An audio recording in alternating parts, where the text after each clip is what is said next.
So this is a Berni Wrightson mystery cover from 1972, I believe. And I picked this. I have what people might consider more important or even more technically proficient Berni Wrightson examples in my collection. This is a combination both of nostalgia and aesthetics. I was 12 years old when this came out. I remember buying this comic off the newsstand in Florida when I was growing up, and it being on an airplane, accompanying me on an airplane ride when I moved to Hawaii, and I read this story and looked at the cover for whatever length of time the airplane. It sort of replayed over and over and over and over again over hours of me just sort of studying the line work. And it has a very sort of EC ghastly type of a vibe to it. It's the rich, lush Berni Wrightson line work, but it definitely harkens back to the old EC days. It's technically brilliant, but it's still youthful early Wrightson. This is from '72, and everybody's kind of got their favorite Wrightson period. I would consider '72 to sort of be the beginning of Wrightson's greatness, and this falls squarely into that time frame. And it's a nostalgic favorite, but it's still technically a brilliant piece, and it sort of scratches all my little Wrightson itches all in one. So this is the Jim Starlin Strange Tales, Strange Adventures 178. It's the first Warlock cover. I'm bad with numbers and issues, but this was Jim Starlin blowing the mind of a 14-year-old Scott Williams. This is long. Starlin is rightly so quite a fan favorite today, especially with his depiction of Thanos because of the adaptation that are happening in the Marvel movies. But this was a story and an epic storyline that I read as a 12-year-old, as a 14-year-old, which seemed somehow deeper, seemed much more existential, dealt with very kind of heavy, weighty issues. Wasn't quite the Stan Lee level of Marvel storytelling. This was truly life and death at extreme levels.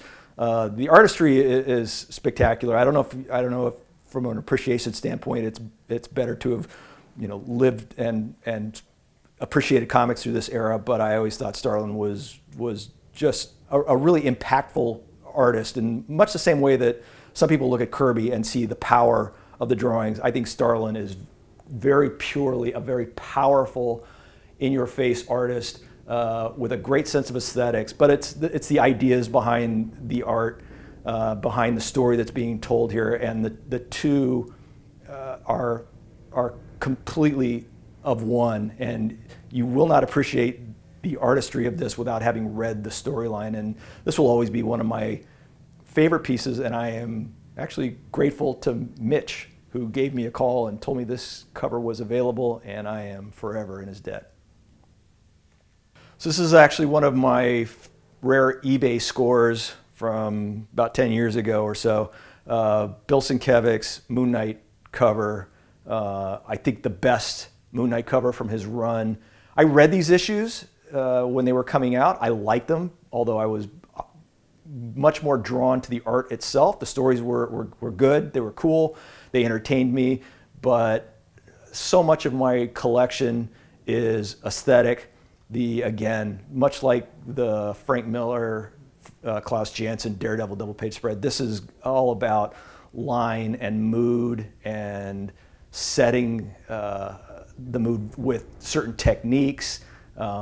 He had at this point gone from being what is arguably kind of a Neil Adams clone to figuring out different solutions to some of the same problems that he was wrestling with as a young artist. And this is him, I think, at the beginning of his maturation period. He had done some quality work prior to this, but this is him sort of, the light goes on off over his head, and it would follow him all the way through the later run of Moon Knight into New Mutants, and then later on in his career. And he is actually one of the artists from this period that I think is doing work that is of equal caliber. He has not lost a beat, but this is, in my mind, this is a great cover that showed what Bill Sienkiewicz was at this time and what he would be in the future. So this is a Brian Bolland Sergeant Rock pinup that was, it was published somewhere. I believe it was in a Sergeant Rock annual. The reason I'm wondering where this was published is because I'm neither a huge Sergeant Rock fan or even a huge Bolland fan. I love Brian Bolland's work, big fan of Killing Joke and all of his signature touchstone parts of his career, but this was the image from a Brian Bolland standpoint that moved me to the point where it's like, I have to have that. Popped up on eBay a decade or more ago. It landed in someone's collection. I missed it on eBay, the opportunity was given to me, and I would not be denied. I had to have it, and was willing to go as far as I needed to get it, just because the grittiness, the war weariness on Sergeant Rock's face, the technical expertise that went into the inking of this, as you would expect from anything from Brian Bolland from this period, speaks for itself. But it is really just a piece that has presence, and there is some art that when you walk into a room, it just speaks to you. And this is one of those pieces. Had to have it. It's probably the only Brian Bolland piece that will ever be in my collection, but if I'm gonna only have one, this is the one to have. I had never seen this picture until about a week before it shows up on eBay. So the first time. So for the first time, right? And then, so I see this image somebody showed it to me online on a computer screen. I go, that is the coolest looking Bolland I have ever seen. Wow. I'm thinking to myself, I would rather have this than a whole bunch of these Killing Joke images. And then this pops up like a week later. What are the odds of that? I think this speaks to the same part of your brain as those Wrightsons. Yes, yes. There is a craft and a draftsmanship. I know what blood, sweat, and tears that go into this type of a mentality, and there's no doubt about it. Some of the Wrightson stuff does have the nostalgia, whether it's the cover that I mentioned or the Swamp Things that I read as a 12-year-old, that kind of stuff. But the Frankenstein plays, and you're absolutely right, because I've never read Mary Shelley's Frankenstein. I like Frankenstein stuff, but I'm not like a big monster Frankenstein guy. But the technical expertise and the artistry and the impact of those drawings mean everything to me. And I do work so much with ink that guys that can do this type of stuff with ink is just amazing to me. And I use it as a study reference. And all of this stuff is all part of trying to make myself a better artist. It's not just the appreciation of the art. It's not just nostalgia. It's not just history. It's actually, I will look at the density he's putting in there with the quill and how he did the splatter. And it's like old fingerprints. And I'll look at all that stuff and try to figure out how I can put that into my art. All right, well, this is a Daredevil double-page spread by Frank Miller and Klaus Janson in my mind, in that there's the storytelling of Frank Miller and the finishes by Klaus Janson. I know that there's some discussion about later issues of Daredevil where what did Frank contribute versus what did Klaus contribute. All I know is this run of Daredevil from the late 70s, early 80s made a huge impression on me as a kid, and the symbiotic relationship between Frank Miller and Klaus Janson was so complete that I could care less whether or not Frank Miller ever touched this page, or how much of it's Frank, how much of it is Klaus, what the nature of their working relationship is. All I know is this double page spread sets a mood unlike a lot of art that I see today.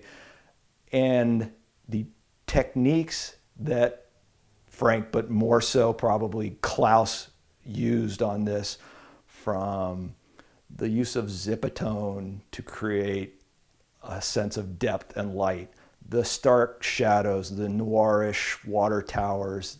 This was the first time as a budding, hopeful professional I looked at ink and textures in a way that would inform my future work. And you have wisps of smoke that Klaus used his thumbprint to create. Again, it's a character page with Daredevil going through whatever trauma he's going through, but it's also a page or a piece that explains the other character, which is integral in all of these early Daredevil stories, which is the city that he lives in, and the space around it, and his radar sense being lost temporarily, and how does he navigate the city and the space around him, and the isolation in the top panel, and the light. It's a technically marvelous piece,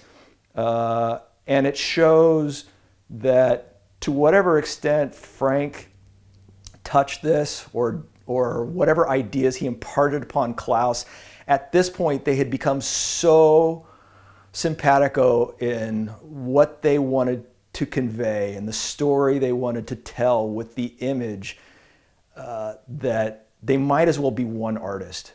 So it is a singular piece of art by two separate artists that is a definition of the two parts as a pair outweighing any single one component.